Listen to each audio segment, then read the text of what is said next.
Ketika transaksi di pasar, saya beli barang, milih-milih, saya mak-mak, saya komunikasi dekat, saya bayar. Bedanya apa dengan orang nyawer? Assalamualaikum warahmatullahi wabarakatuh. Semangat pagi sahabat ISK dimanapun berada. Masih tetap bersama Kang Fikri di podcast ISK. Sahabat ISK, mungkin mewabahnya virus corona yang kian masif adalah sebuah realita, dan karenanya pandemi ini banyak sektor usaha yang terpaksa mandek, tidak bisa beraktivitas. Mungkin salah satunya adalah pelarangan konser dangdut dan musik-musik yang lain akibat pandemi.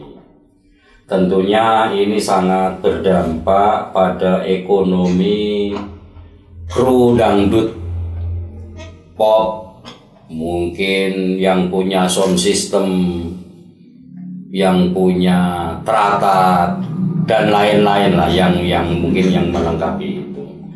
Oleh karenanya hari ini kita sudah kedatangan tamu, Mas Blegoh Alun Sadayu. Ini sebagai koordinator paguyuban Orkes Dangdut dan Melayu Kabupaten Kudus, yang mungkin pada bulan-bulan yang lalu ini karena kondisi ini sempat wadul ke DPRD dan ke PLT Bupati ya saat itu. Apa Mas Alun yang diaspirasikan dari paguyuban ini? Jadi terima kasih Kang Fikri. Jadi yang jelas aspirasi utama adalah bagaimana kita pelaku seni dan hiburan khususnya di Kudus ini masih tetap bisa bekerja aktivitas di masa pandemi corona ini, dengan tentu taat pada protokol kesehatan. Betul sekali. Jadi waktu itu teman-teman pada ngajak berkumpul, ini bagaimana Mas kok nasib awak dewe seperti ini. Sehingga memang waktu itu pemikiran saya itu langsung mengarah kepada pemilik-pemilik dangdut, pemilik orkes ya. Karena bagi saya sebuah orkes itu sudah mewakili semuanya. Di situ ada pemain, ada penyanyi, ada sound, ada syuting, ada panggung, teratak dan sebagainya. Jadi satu paket yang mewakili semua pelaku seni dan hiburan di dalam sebuah hajatan. Jadi dari situlah kita mulai wadul. Memang wadul pertama kita kan memang ke wakil kita. Ya, wakil rakyat kita. Saat itu kelihatannya diterima Pak Mas An langsung. Ya. Bersama anggota yang lain. Dewan didampingi ada beberapa dari unsur komisi terkait, Pak Ali Mukhlisin dan Pak Sus. Bahkan beliaunya Pak Sus itu kan ya komunitas kita tadinya. Beliau punya teratak, beliau punya sound system. Dari situ terus kemudian kita wadul juga ke bapak kita. Hasilnya di DPRD saat itu? Hasilnya di DPRD saat itu beliau-beliaunya memang di masa pandemi ini beliaunya belum berani memberikan sebuah keputusan yang final. Harus dikoordinasikan dengan tim gugus dengan tim gugus yang dalam hal ini ketuanya tentunya Pak PLT Bupati. Kemudian saat itu saran dari beliau kan, terus kita wadul juga ke PLT PLT sebagai bapak kita, dan sekaligus beliau kan ketua tim gugus COVID. Dari saat itu dari beliau menghasilkan ada sedikit pencerahan yang meskipun ada beberapa hal yang disyaratkan oleh beliau, itu kita siap sebenarnya. Apa saja itu? Salah satu itemnya itu memang kita dibatasi dalam hal tempat maupun jumlah kerumunan. Yang tentunya protokoler kesehatan tetap utama, masker, hand sanitizer, cuci tangan itu wajib. Waktu itu kita sudah sedikit mendapat angin segar. Tapi pada kenyataannya implementasinya di lapangan, bahkan sampai di tingkat desa itu zong, nol semua. Bahkan dari aparat desa Babinsa, Babinkan tidak ada yang berani karena tidak ada petunjuk untuk itu, tidak ada edaran untuk itu, tidak ada surat yang membolehkan untuk itu. Kemudian kita tetap berusaha sampai ketemu dengan Bapak Kapolres juga waktu itu, karena waktu memang pertama itu ada maklumat Kapolri yang memang mengatur tentang kerumunan waktu itu. Tapi pertanggal 25 Juli kemarin kan sudah dicabut. Kita waktu itu ditemui oleh Pak Kapolres, Pak Kasat Intel, Pak Sus, terus Pak Kabak Pak Catur. Sama saja hasilnya masih zong juga. Jadi pada intinya walaupun sudah diikhtiarkan, tapi kenyataannya sampai dengan hari ini pun tidak pernah ada keputusan boleh atau tidak ya. Betul. Bahkan kita kembali ke induk kita, ke Dinas Budaya dan Pariwisata yang waktu itu masih Bu Antin sampai dengan sudah sekarang ini Bapak Bergas. Di waktu Bu Antin dulu, bahkan kita dengan Bu Lili itu sempat dari mulai jam 9 pagi sampai jam 4 sore itu membuat sebuah konsep SOP yang mau kita tawarkan itu. Ternyata sampai sekarang juga tidak nol. Ya. Padahal mungkin Mas Alon ini sudah pernah memberikan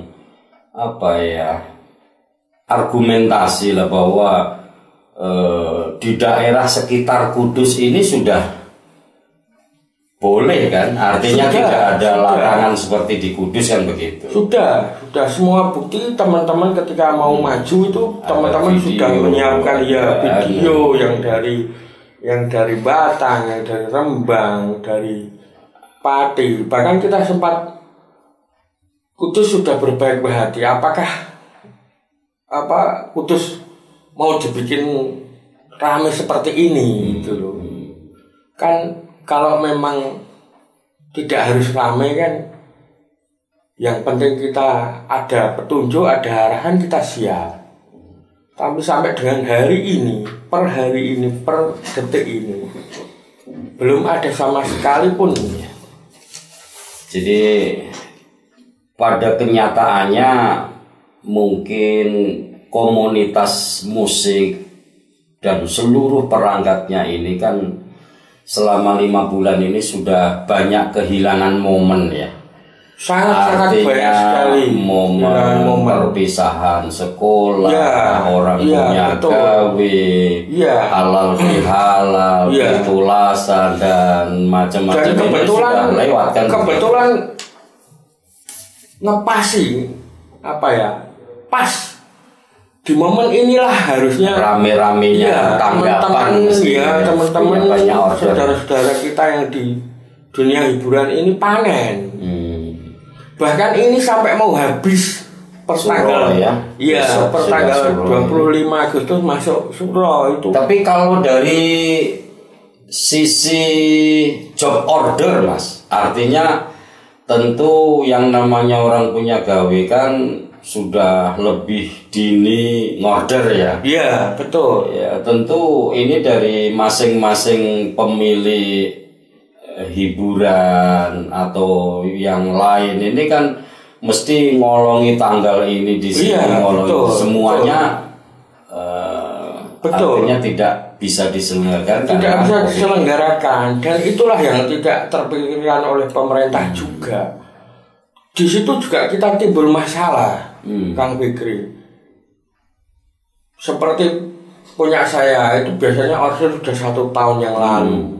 Siapa yang tahu kalau ada COVID seperti ini? Nah, terus non jauh banyak juga teman-teman yang istilahnya DP sudah terpakai segala macam, harus mengembalikan. Harus mengembalikan di saat seperti ini. Saya heran, Kang Fikri.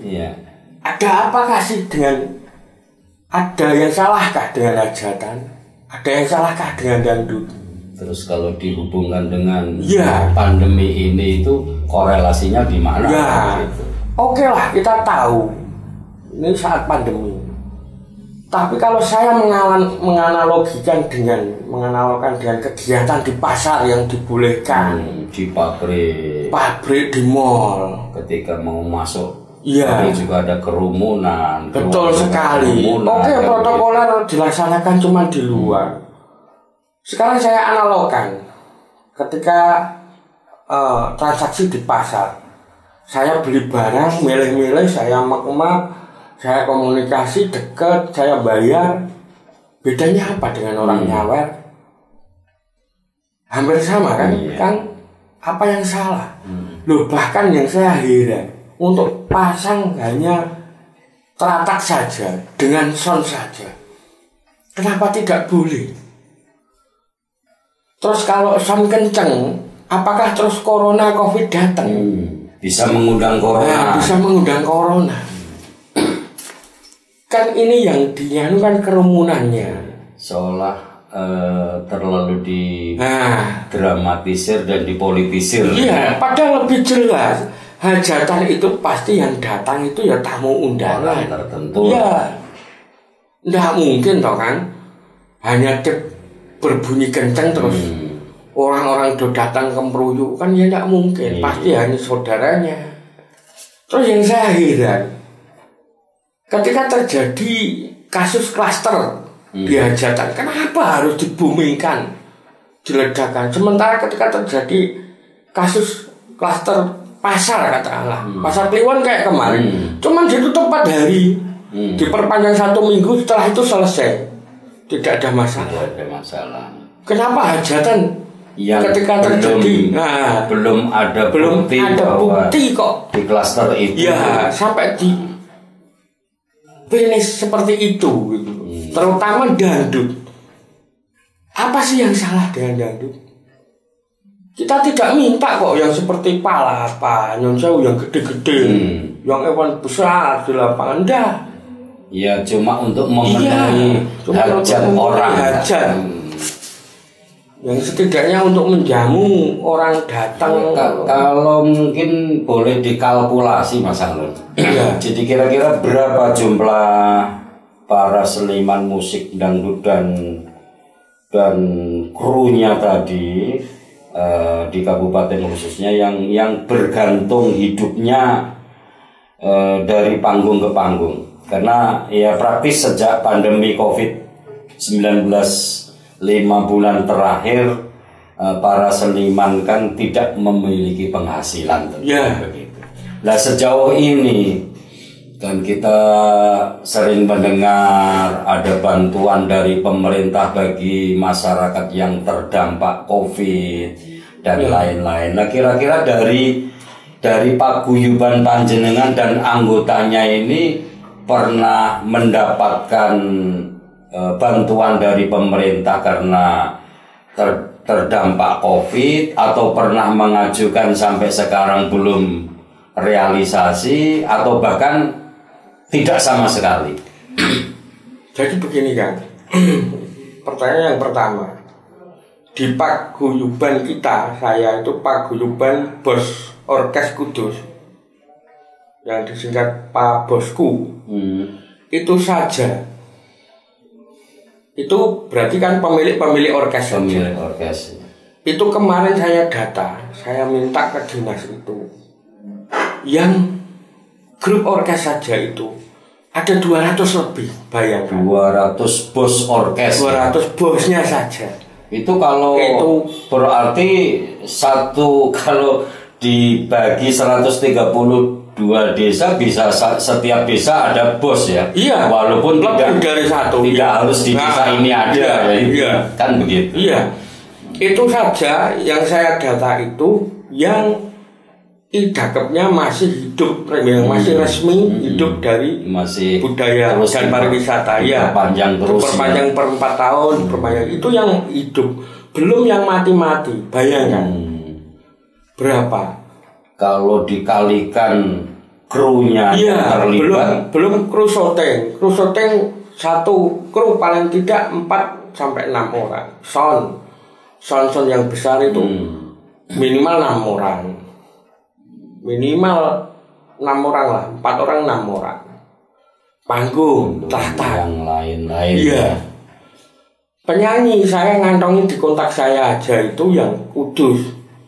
Itu aja ada nek 250 kontak. Iya.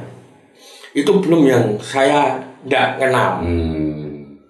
Jadi kalau bertanya sangat banyak sekali yang bergantung. Berarti kalau diakumulasi bisa ribuan orang ya yang terdampak. Betul. Dan sampai saat ini belum pernah mendapatkan bantuan subsidi untuk masyarakat yang terdampak COVID. Betul. Ya, kami mengakui ada beberapa yang sudah ada yang diakomodir dari beberapa lembaga teman-teman. Nah, kemarin saya juga sudah sempat komunikasi dengan Dinas Budaya dan Pariwisata. Itu ternyata tidak mudah kan.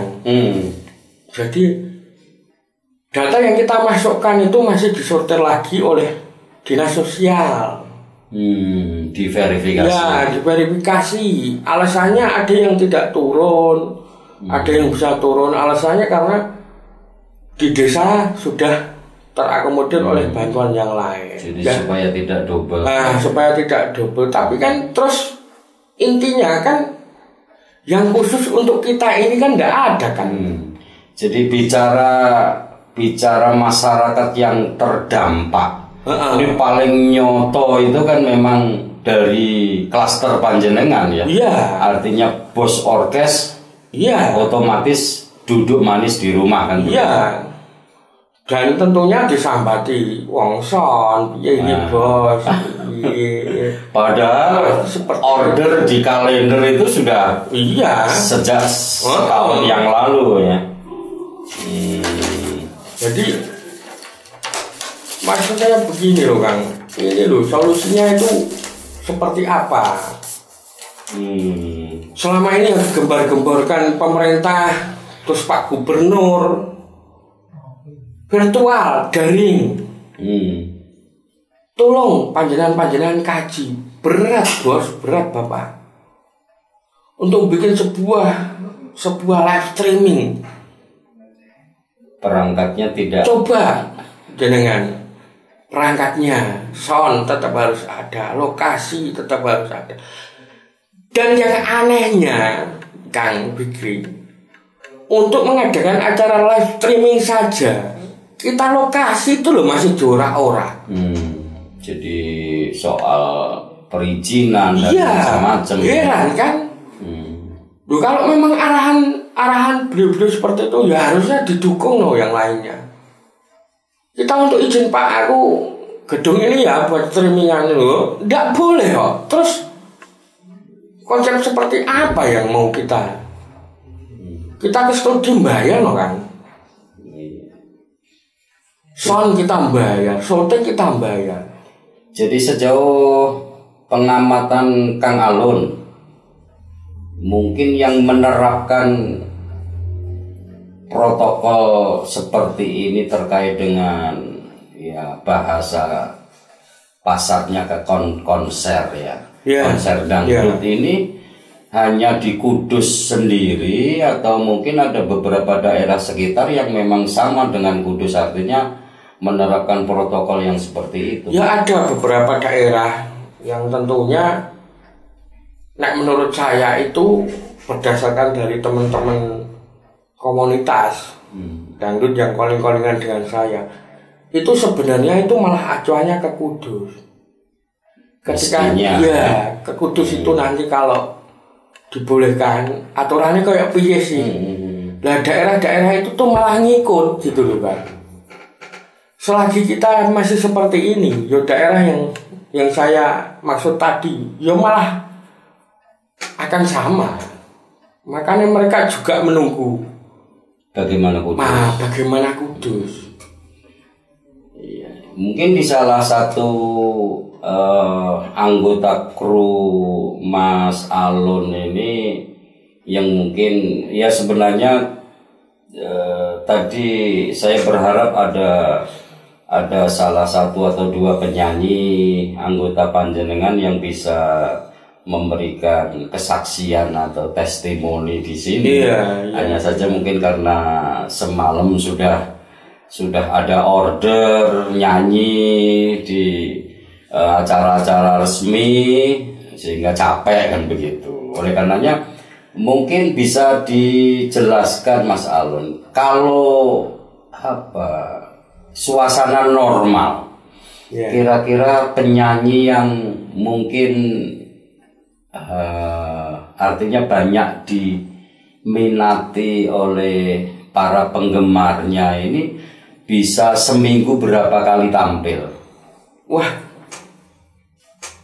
patokannya satu hari bisa 3 kali. Bisa 3 kali ya. Iya. Kalau pagi acara resepsionan begitu, nanti pindah siang, terus siang bisa sore atau malam. Sore ya, terus malam. Kalau pas musim begini mungkin bisa 7 hari full ya. Musim begini full. Itu kalau misalnya minus saweran, artinya nggak usah saweran lah, tarif normal misalnya.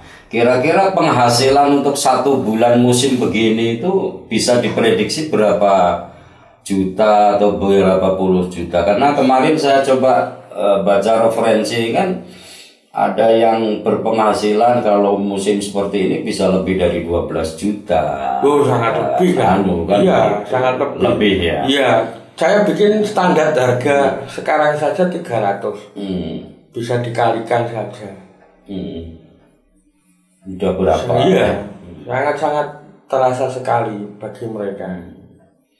Lalu hilangnya pendapatan karena pandemi ini, sejauh pengamatan Mas Alun ini apa yang sudah dilakukan oleh anggota panjenengan khususnya para penyanyi agar bisa menyambung hidupnya, agar bisa dapurnya tetap ngepul ini?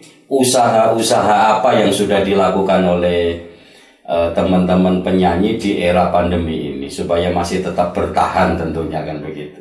Saya mengamati ya dari beberapa dari mereka banyak yang melakukan jual beli online, bahkan sampai jualan makanan-makanan.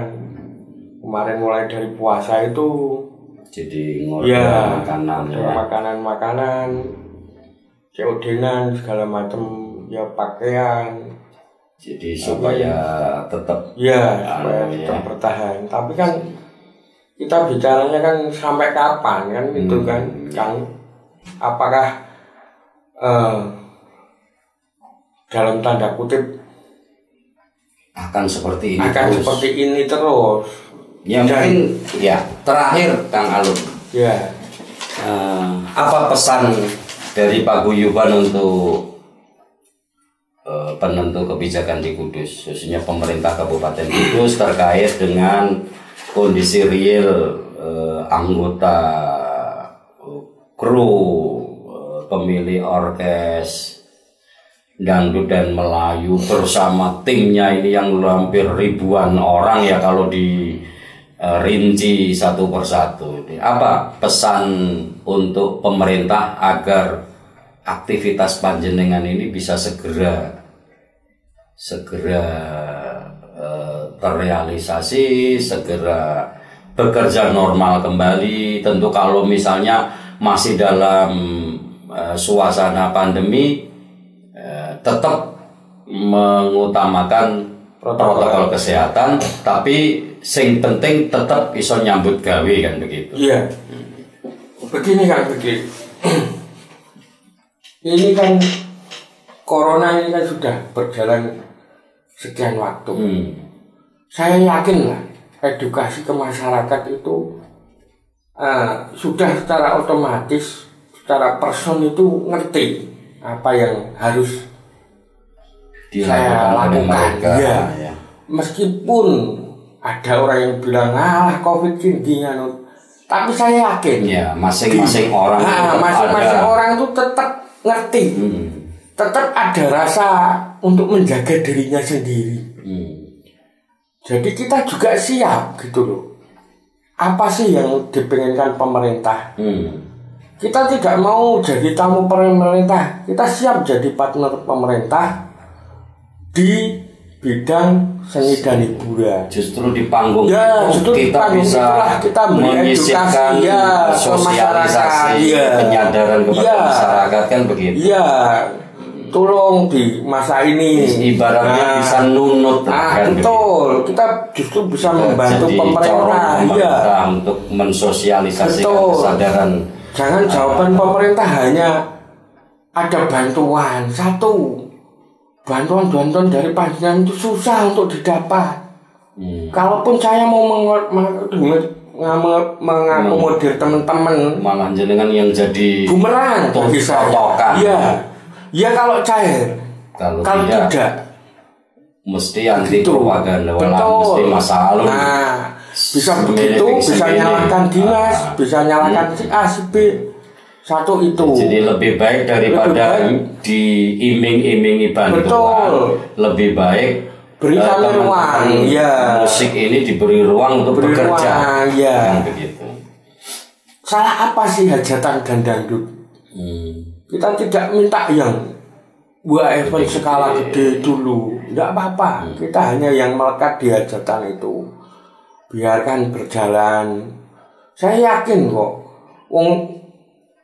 Masing-masing person orang ini bukan hanya dari kalangan kita, dari kalangan yang nanggap hajat pun mereka sudah sadar sendiri. Aku kira kakno masa akeh. Saya ini datangkan masa banyak ini undang penyakit ndak yo. Aslinya mereka juga sudah sadar. Berpikir Jadi jangan malah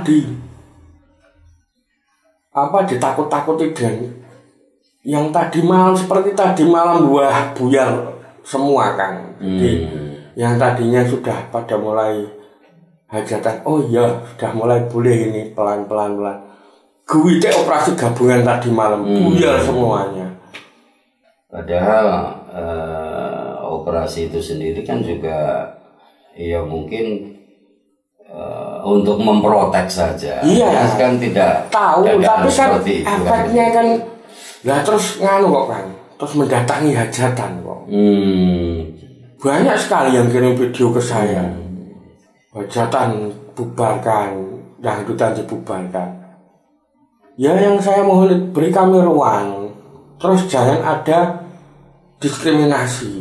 Mosok kelas kita hanya seorang penghibur, alat ditahan disita. Saya bisa membuktikan, bisa menunjukkan. Sampai ada yang seperti itu. Iya. Bahkan ada yang didenda.